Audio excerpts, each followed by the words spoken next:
السلام علیکم پیارے بچوں، میں forward public school e learning class کی طرف سے آپ کو خوش آمدید کہتی ہوں۔ میں آپ کی اردو کی ٹیچر نازیہ صابر ہوں۔ اس کلاس میں آپ کو سبق نمبر 4 مجھے میرے دوستوں سے بچاؤ کی مشق کرواؤں گی۔ پیارے بچوں، سب سے پہلے آپ صفحہ نمبر 31 نکالیں۔ پیارے بچوں، سب سے پہلے سوال نمبر 1، 2، 3 اور 4، یہ 4 کے 4 سوالات آپ کے پاس نوٹس میں موجود ہیں۔ اس کے بعد ہم سوال نمبر 5 کی طرف آتے ہیں۔ مندرجہ ذیل الفاظ سے مذکر مؤنث بولے جانے والے الفاظ الگ کر کے لکھیں۔ پیارے بچوں، سب سے پہلے الفاظ جملے کی ہیڈنگ دیں، سائڈ پر لائن ڈرا کریں۔ پہلا لفظ ہے صدا۔ جملہ بنائیں گے، فقیر کی صدا آ رہی تھی۔ بریکٹ میں آپ مارکر کی مدد سے مؤنث لکھیے۔ دوسرا جملہ ہے حالت، مریم کی حالت خراب ہے۔ بریکٹ میں آپ مارکر کی مدد سے لکھیے کہ یہ بھی مؤنث ہے۔ نمبر 3 ہے قول۔ جملہ بنائیں گے، اس کا قول سچا ہے۔ بریکٹ میں مارکر کی مدد سے لکھیے مذکر۔ نمبر 4 واسطہ، میرا واسطہ اچھے دوستوں سے ہے۔ یہ بھی آپ مارکر کی مدد سے بریکٹ میں مذکر لکھیے۔ جوش، اس کا جوش قابل دید ہے۔ یہ بھی مذکر ہے، مارکر کی مدد سے بریکٹ میں مذکر لکھیے۔ طبیعت، میری طبیعت خراب ہے۔ یہ مؤنث ہے، مارکر کی مدد سے بریکٹ میں مؤنث لکھیے۔ انکار، اس نے جانے سے انکار کر دیا۔ یہ بھی آپ مارکر کی مدد سے بریکٹ میں لکھیں گی مؤنث، مذکر جملہ ہے۔ لفظ انکار مذکر ہے۔ ملاقات، ہماری ملاقات یادگار رہی۔ مؤنث۔ نعمت، ہمیں اللہ کی ہر نعمت کا شکر ادا کرنا چاہیے۔ یہ بھی آپ بریکٹ میں مارکر کی مدد سے لکھیں گی، یہ مؤنث ہے۔ اس کے بعد آپ نے شارٹ فنیشنگ لائن ڈرا کرنی ہے۔ اس کے بعد سوال نمبر 6، واحد جمع لکھیں۔ سینٹر میں لائن ڈرا کریں۔ واحد ہے، سارے الفاظ آپ پہلے واحد میں لکھ لیں۔ اب غریب کا واحد آپ کو بتا دیتی ہوں۔ غریب، غربا، جاہل، جہلا، شکل، اشکال، لفظ، الفاظ، خیال، خیالات، لقب، القاب، تصنیف، تصانیف۔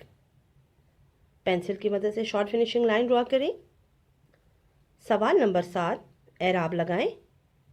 بچوں، یہ آپ کے پاس آپ کے نوٹس میں موجود ہے۔ اس کے بعد سوال نمبر 8، مندرجہ ذیل الفاظ و تراکیب کو جملوں میں استعمال کریں۔ پیارے بچوں، سب سے پہلے کاپی پر سائڈ پہ لائن ڈرا کریں، اس کے اوپر ہیڈنگ دیں الفاظ و تراکیب، پھر دوسری سائڈ پر اوپر ہیڈنگ دیں جملے۔ جی، پہلا لفظ ہے ہمارے پاس حالت زار، اس کا مطلب ہے برے حالات۔ اس کا جملہ بنائیں گے، یتیم کی حالت زار دیکھ کر میرا دل بھر آیا۔ نمبر 2، غریب الوطن، مسافر یا پردیسی۔ غریب الوطن کو بے شمار مشکلات کا سامنا کرنا پڑتا ہے۔ نمبر 3 ہے بشاشت، اس کا مطلب ہے مسرت یا تازگی۔ مصیبتوں میں گھرے ہونے کے باوجود عاصم کے چہرے پر بشاشت تھی۔ نمبر 4، قابل رشک، اس کا مطلب ہے تعریف کے قابل۔ بڑھاپے کے باوجود دادا کی صحت قابل رشک ہے۔ نمبر 5، قلم بند، اس کا مطلب ہے لکھا ہوا۔ مولوی عبدالحق نے بہت سے نامور لوگوں کے حالات قلم بند کیے۔ جم غفیر، اس کا مطلب ہے بہت بڑا ہجوم۔ جملہ بنائیں گے، قائد اعظم کی تقریر سننے ایک جم غفیر ہوتا تھا۔ نمبر 7، شناسائی، اس کا مطلب ہے جان پہچان. برے لوگوں سے شناسائی بدنامی کا باعث بنتی ہے. آخری نمبر 8 جملہ ہے مصافہ، آپس میں ہاتھ ملانا. اس نے میرے والد سے بڑی گرم جوشی سے مصافہ کیا. اس کے بعد آپ نے پینسل کی مدد سے شارٹ فنیشنگ لائن ڈرا کرنی ہے. سوال نمبر 9، غلط فکرات کو درست کر کے لکھیں. پیارے بچوں، ہمارے پاس پہلا غلط فکرہ ہے، یہ سنگ مرمر کا پتھر ہے. اس کا صحیح جملہ ہوگا یہ سنگ مرمر ہے. اب پیج نمبر 32 پر آ جائیں. پھر ہے ہمارے پاس بے، ابن بطوطہ ایک سیاح تھا. صحیح جملہ ہے ابن بطوطہ ایک سیاح ہے. جیم دیکھیے، مالی نے گل نرگس کا پھول توڑا. صحیح جملہ ہے ہمارے پاس مالی نے نرگس کا پھول توڑا. دال، اکبر نے پانی پی لی ہے. صحیح جملہ اکبر نے پانی پی لیا ہے. ہے ہمارے پاس ہارون میرا ہم جماعتی ہے. صحیح جملہ ہے ہارون میرا ہم جماعت ہے. یہ کر لینے کے بعد آپ نے پینسل کی مدد سے شارٹ فنیشنگ لائن ڈرا کرنی ہے.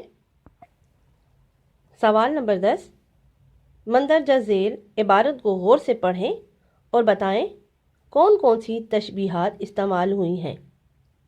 عبارت پڑھیں گے، یہ کہتے ہوئے مرزا اوپر آتے ہیں اور دروازے کو اس زور سے کھولتے ہیں کہ گویا گولا آ کے لگا.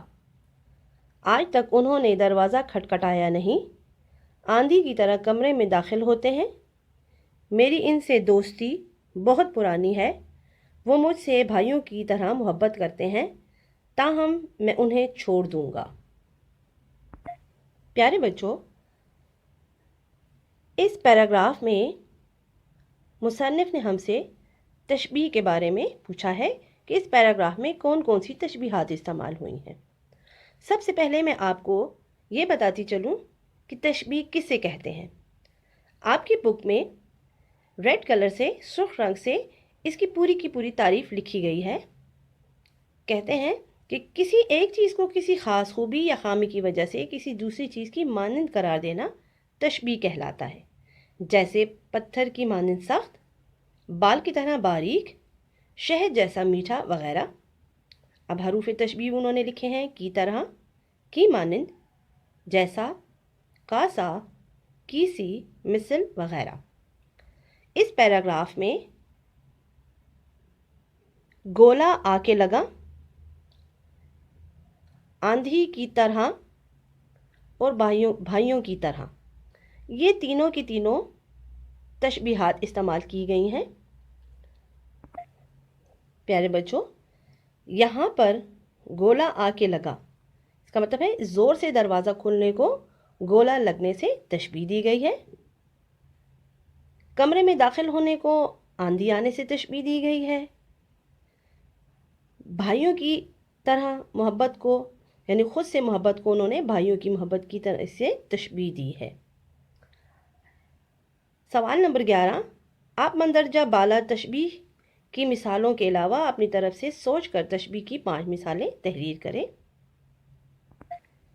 اس سوال میں مصنف نے ہم سے 5 طرح کی تشبیہات طلب کی ہیں.